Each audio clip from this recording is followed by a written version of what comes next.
Hello, I'm Bruce Lorincz, and this series of programs is called Bruce on the Loose, which allows me to go ahead and seek out people in the community that have some information of relevance for all our citizens. And today we're very pleased to have Mr. Gary Lake, the director of the Wellness Center here at the YMCA.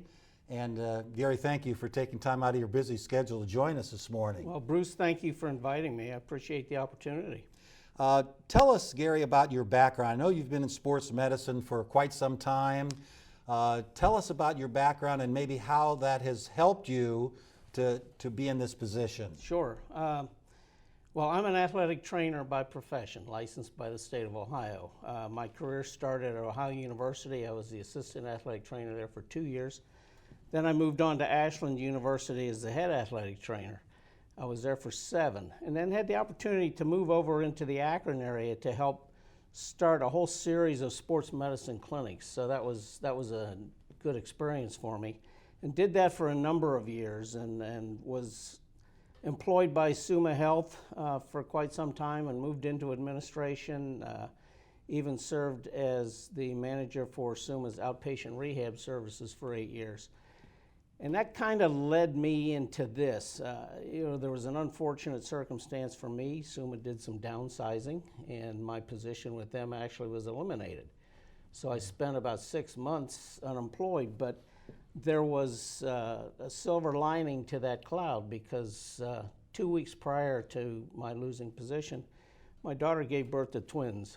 And I spent the next 6 months kind of working with her and taking care of the 2 new girls, and she had already had a 3-year-old girl, so I had my hands full with all of them. Sure. And I tell people today that I may hold the world record for the number of diaper changes by a grandfather. So at any rate, that led to this. At that point, then the YMCA was getting ready to open, and they had an agreement, a collaboration with Summa Health in other YMCAs, and they wanted a Summa employed athletic trainer to be the wellness director for the Wadsworth Y. So I applied for that position, subsequently won out, and came on board in late October of 2012. I imagine with all those stops along the way, you've seen so many new changes, so many developments, and ways in which people are really treated in a very much different manner. No question, Bruce. In our profession, in sports medicine, things have evolved very rapidly. Years ago, the old athletes that had the trick knee probably had an ACL tear and nobody realized it. Now those things are very common, and surgical techniques are changing all the time, and you see athletes getting back into their activities at a much quicker pace than they used to years ago. So it's been a very interesting transition over the years, no question about it. And I think people are much more aware of injuries and things, particularly concussions and things like that, very much in the news these days. And it seems like the internet has helped a great deal with technology. People can read up on their ailment and really take a look at any side effects with medicine, and it just seems to enhance our health situation. You're right, and that's the good side of it.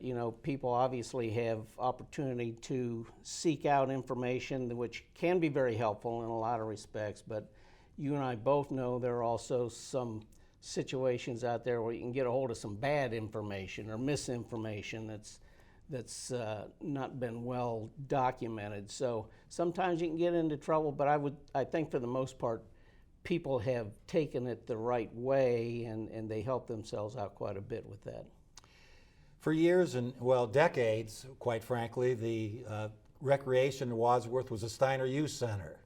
And then suddenly there was transition, and we have a YMCA and many other affiliate services. How did that take place, and were you involved at all in that process?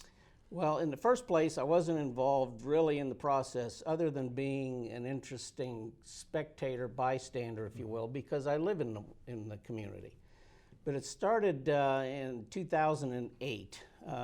Steiner Youth Center, as you recall, was a very popular facility that was given to the community by the Steiner family. Unfortunately, as the community grew, it outgrew the Steiner facility.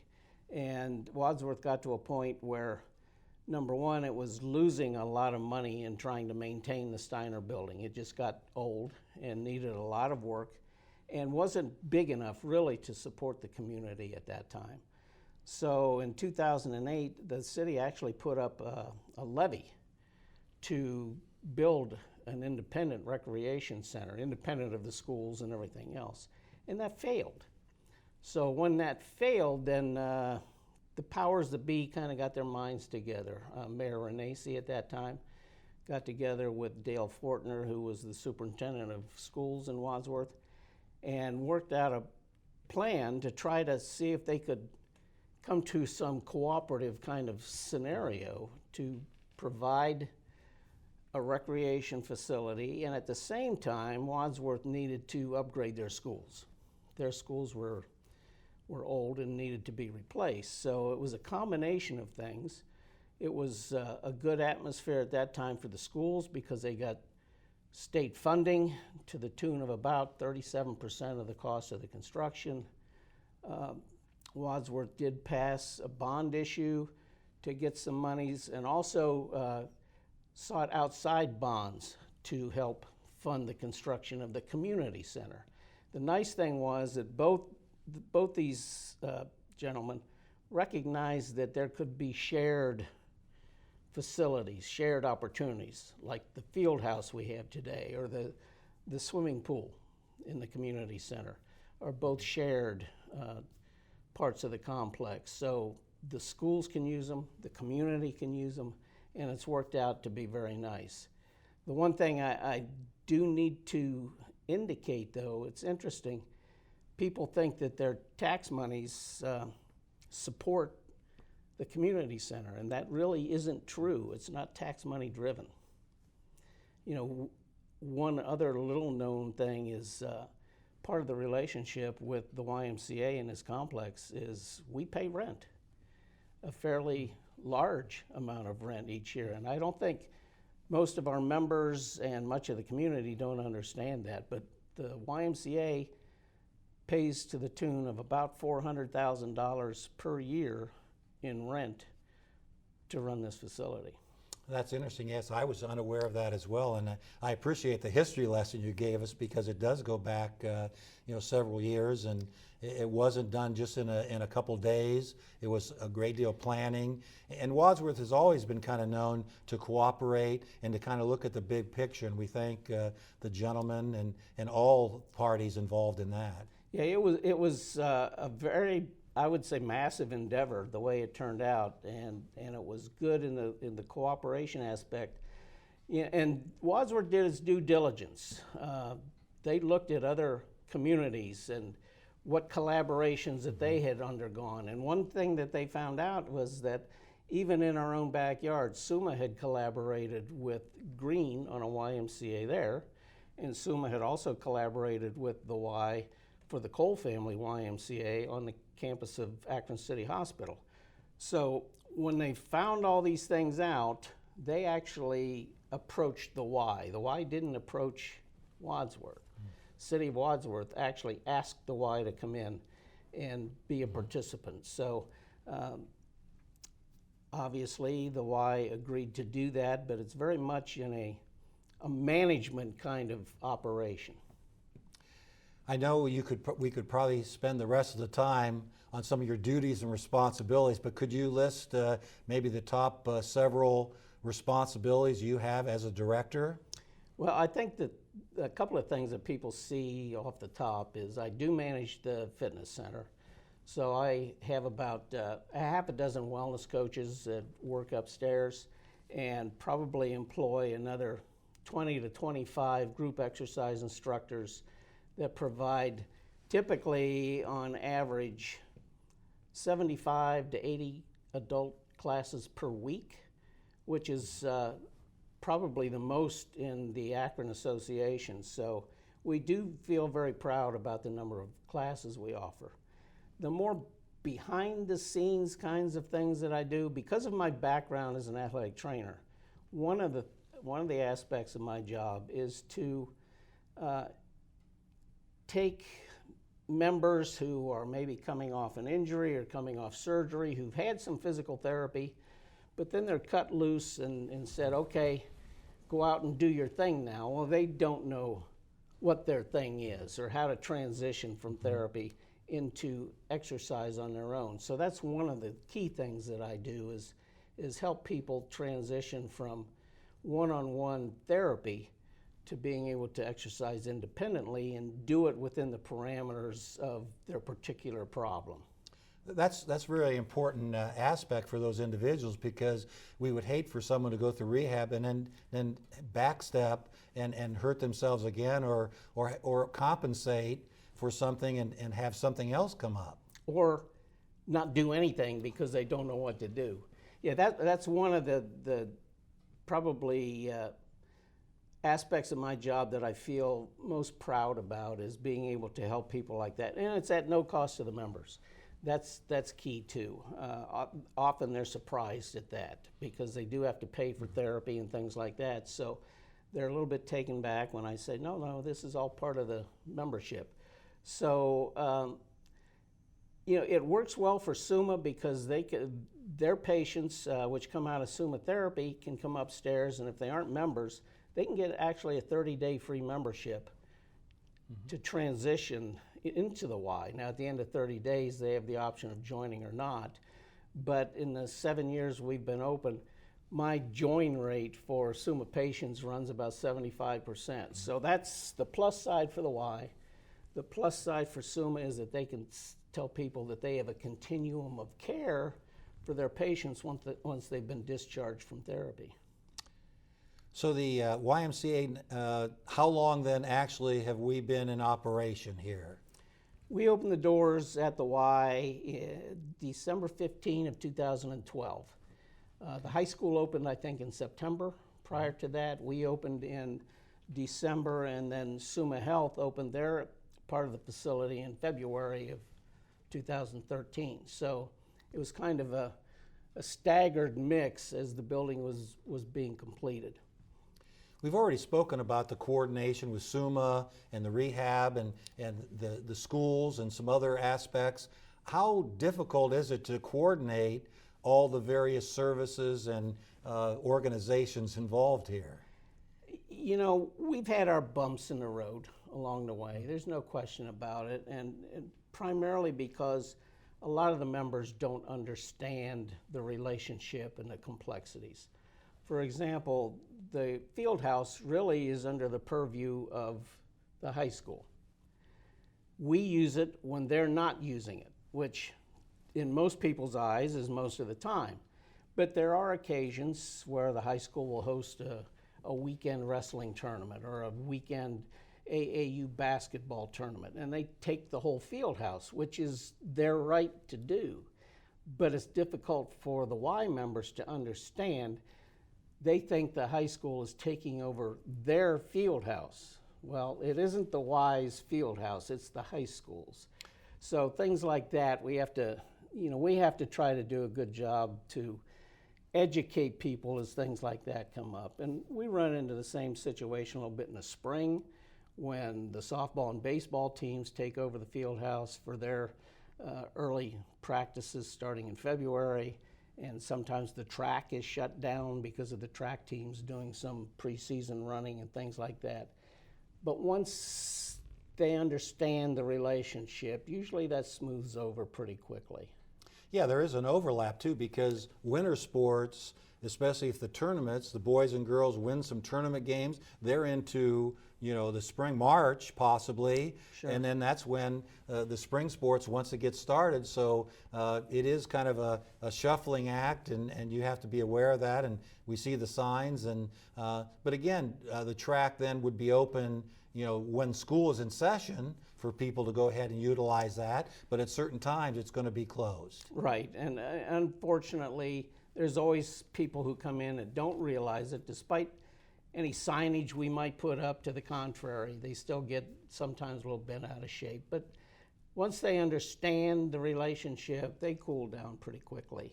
And it's good you mentioned the track, Bruce, because that's also another component that is important to the senior center, which is part of this community complex as well. And one of the agreements that the YMCA has made with the senior center is to allow non-Y member seniors to utilize the walking track 2 hours during the day, Monday through Friday.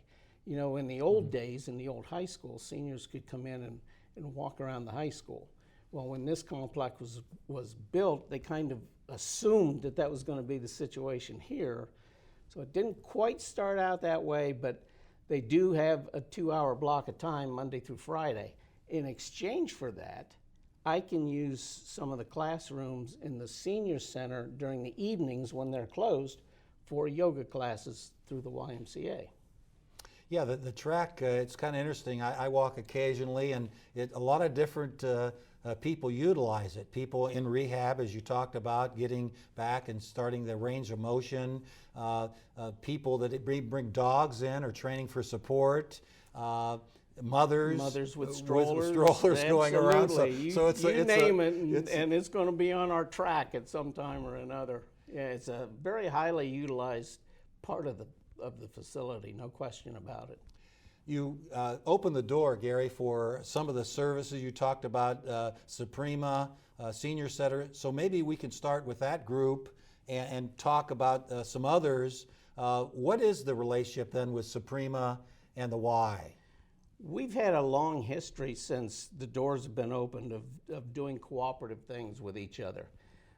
For example, I mentioned the trade-off of the walking and the yoga classes, but the Senior Center also has a fall festival that they take over the field house, bring in about 100 to 110 vendors and things like that. Well, we help with the planning of that.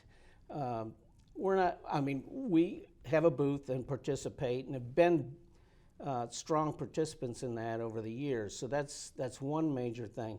Another thing that the Senior Center does that we participate in as the Y is their walking challenge. They have a walking challenge every year during the months of May and June, where it's kind of a competition. They challenge their members to track their mileage and see who can log the most miles over that 2-month period.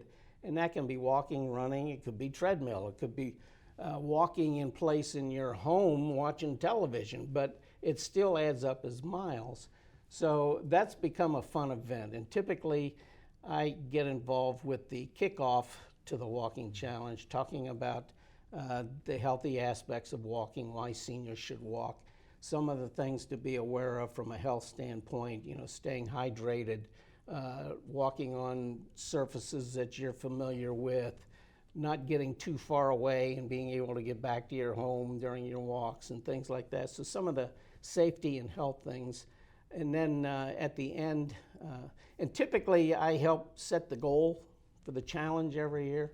So we make it a big deal at the end if they reach the goal of celebrating that. And the Y participates in giving certificates, and we also give little gifts to the different levels of walking that people are able to achieve. And it was kind of funny this last time. We had set the goal pretty high, and we were about 60 miles short of the goal. I think that was 18,000 miles. So yes, and 20 for next year. You're right, right. So when it came down to it, and Lori told me what they had achieved and how short we were, I called my counterpart over at Summa Health, Mike Huth, who's the director of Summa's rehab services in this facility. And I said, Mike, and Mike's over 55. I said, Mike, how many miles did you put on your Fitbit in the last 2 months? So he told me his total. I knew what my personal total was from my own Fitbit. And between the two of us, we were able to put the group over the hump as far as meeting the challenge.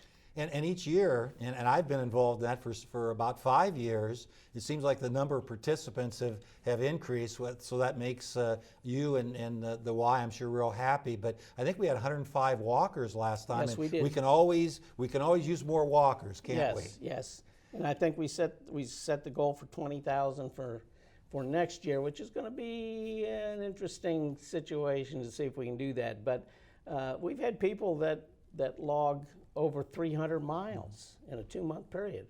So you got to do some pretty hefty walking to be able to log those kinds of miles. Yeah, you can't take many days off. And I was in that category, and thank goodness I have a new dog that helped me along the way. But Absolutely. Yes, it really, and in speaking to you prior to the show, you say, we kind of take for granted doing things around the house, mowing the lawn. Those are steps that add up, don't they? Absolutely they do. Everything we do during the day adds up.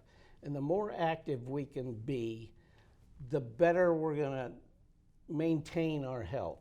You know, the old adage, if you don't use it, you lose it. So we've got to keep moving and things like that. And that's another aspect, particularly with the Suprema Senior Center.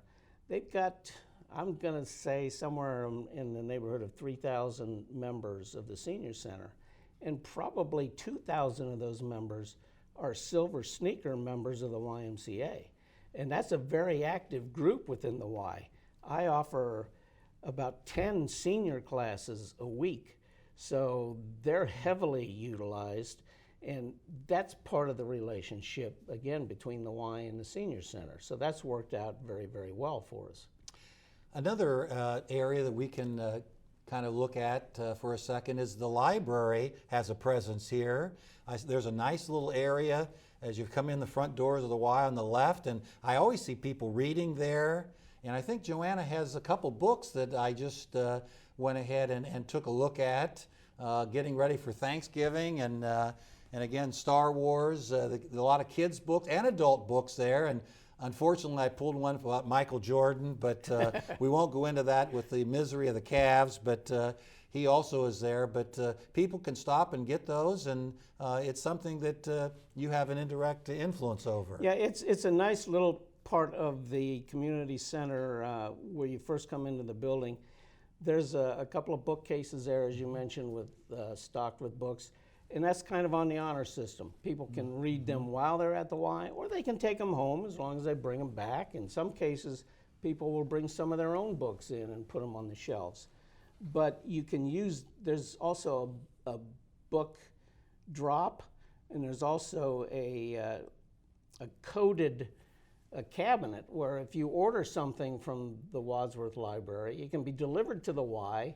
They email you a code, you go enter the code, pull your product out of the cabinet and enjoy what you got from the library, and then come back to the Y and put it in the book drop, and you don't even have to go downtown.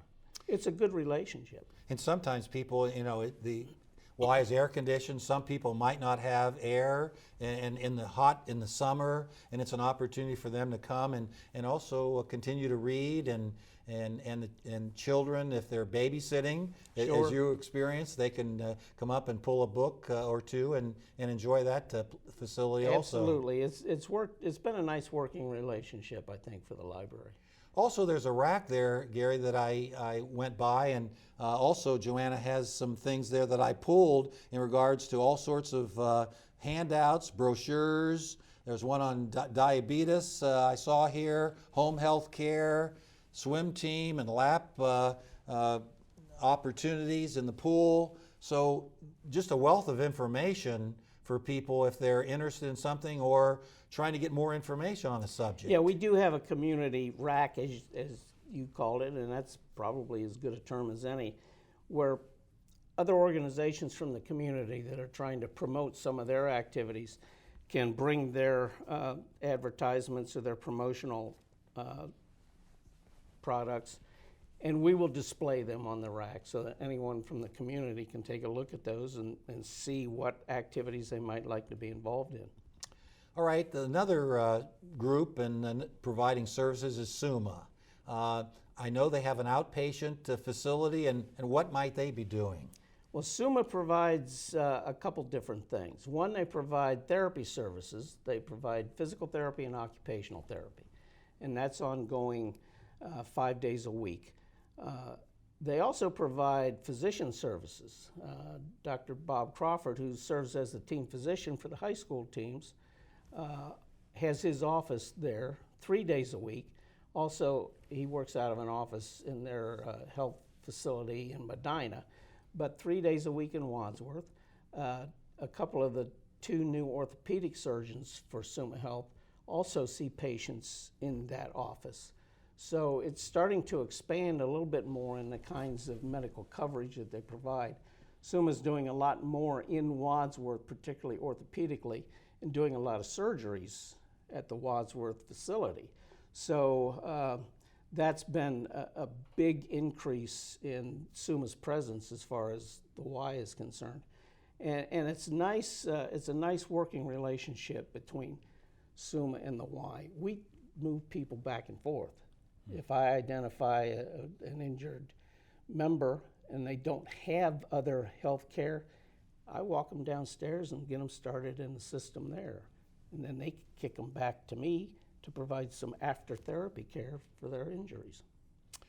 We also talked about the schools and how they utilize the facility a great deal. And yeah, when they have AAU tournaments, it just really brings in a lot of people, and they can kind of see what we have here as well. And of course, we can't forget WCTV. Joanna would be upset if I wouldn't mention their presence here. And they certainly do a lot of programming, and they've increased a great deal over the years. Gary, it's been a pleasure having you on the show. We've covered a lot of things. You've really helped us so much learning about the YMCA, and thank you very much. I appreciate the opportunity, Bruce. Thank you.